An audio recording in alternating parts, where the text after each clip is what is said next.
Hey, everybody, welcome to Church Online. I want to thank you for joining us today. Welcome to Mission Church. Today's December 31st. You might be watching this later, whenever you're watching it. That's great. Thanks for joining us for Church Online this week, watching from the comfort of your home or your car or wherever you watch stuff. And so thanks for joining us. And today I want to share with you some stuff that we're going to talk about from Scripture today, and it'll be a good time. So I want to talk about this idea about changing the world. And if you Google the phrase, how to change the world, you'll instantly be redirected to millions of YouTube videos and articles and blog posts and Pinterest boards and recipes about how to change the world. And many of us live with these aspirations to change the world. We have big dreams that we hope we can achieve one day, and we desire to do these things that will be remembered forever, long after we're gone.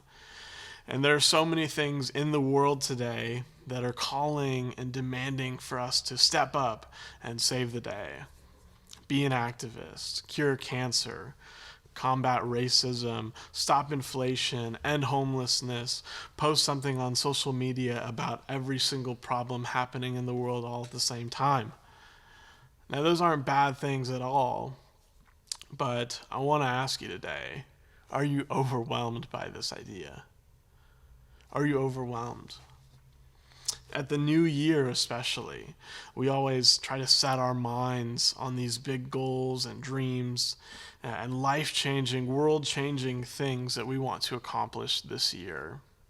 But what if you focused on the things that were right in front of you, that God has already placed in front of you? I want to share with you a quick message that I'm calling "You Don't Need to Change the World." You don't need to change the world.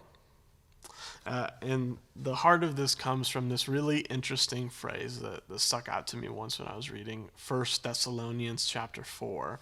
And Paul's writing to this church. And in verses 11 and 12, this is what he says: "And make it your ambition to lead a quiet life.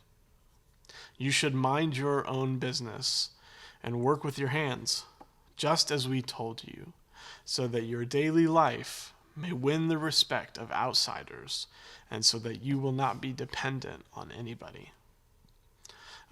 How interesting is that first phrase? Make it your ambition to what? To lead a quiet life. A lot of us have ambitions, but how many of us have ambitions so simple as to lead a quiet life? Are you leading a quiet life? If we're honest, I think a lot of us are trying to live the opposite. We're trying to live a loud life that gets the attention of as many people as possible, that makes as much money as possible, that gets as many followers, and achieves as many goals and dreams and changes the world as much as possible. But what if instead we made it our ambition to lead a quiet life? You don't need to change the world. And I know some of you are thinking, but wait, didn't Jesus say to go to the ends of the earth to share his good news and make more followers of Jesus? And he did. He did say that. But he did not tell you personally to do all of that. He told his church to do that. And together, when we all play our part, when we all focus on what's right in front of us, we will reach the world for Jesus. We will accomplish what he told us to do.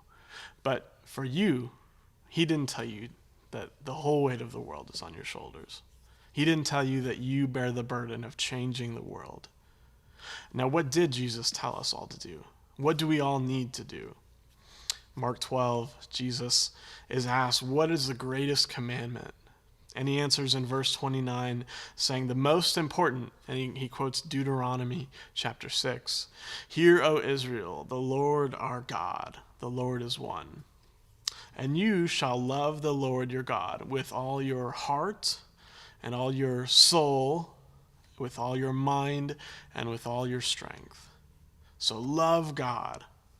And the second, he says, is this: you shall love your neighbor as yourself. There is no other commandment, Jesus says, greater than these. So what does he say to do? What does he tell you and I as his followers, as people living under Jesus's reign? He says the two main things that are the most important are to love God and to love other people. That feels like it matches up better with leading a quiet life than trying to change the world. Jesus wants you to know you don't need to change the world. Going into 2024, you don't need to change the world. Instead, here's what I want you to get. You don't need to change the world. Instead, be faithful with what's right in front of you. Be faithful with what's right in front of you. See, God has already placed things in our life, given us things, put people in our lives that should have our attention. Not changing the world.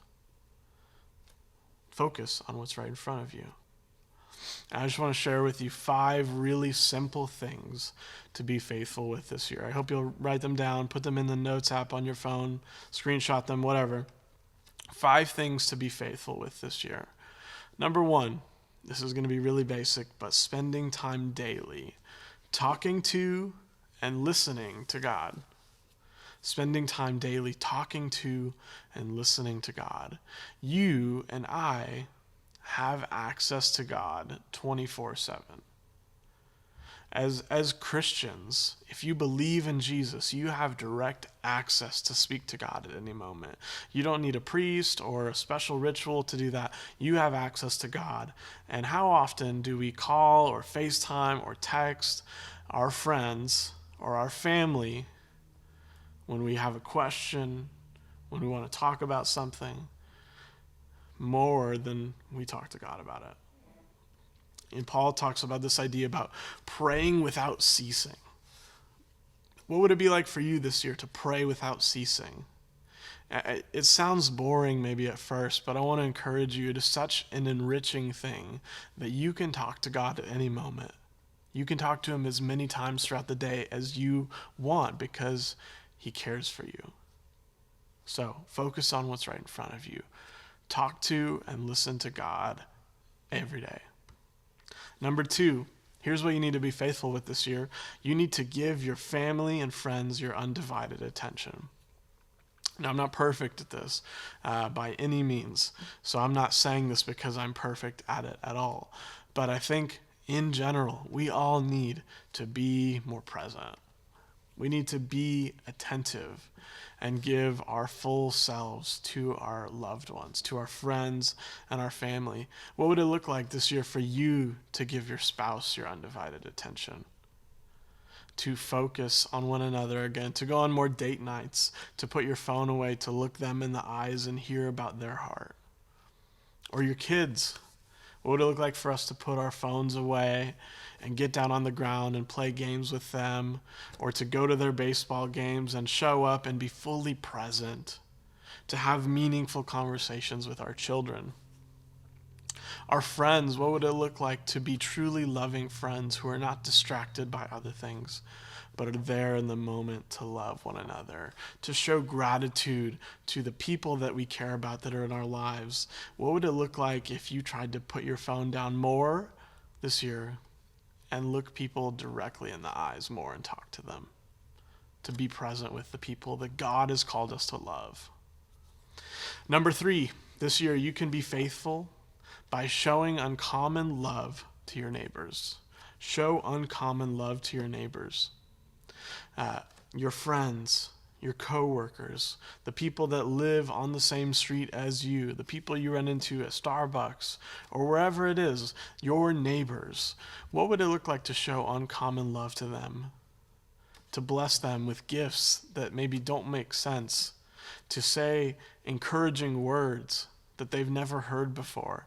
What would it look like to show uncommon love this year? I think you and I can do that. Number 4, here's how you can be faithful this year. Paul talks about it in 1 Thessalonians 4.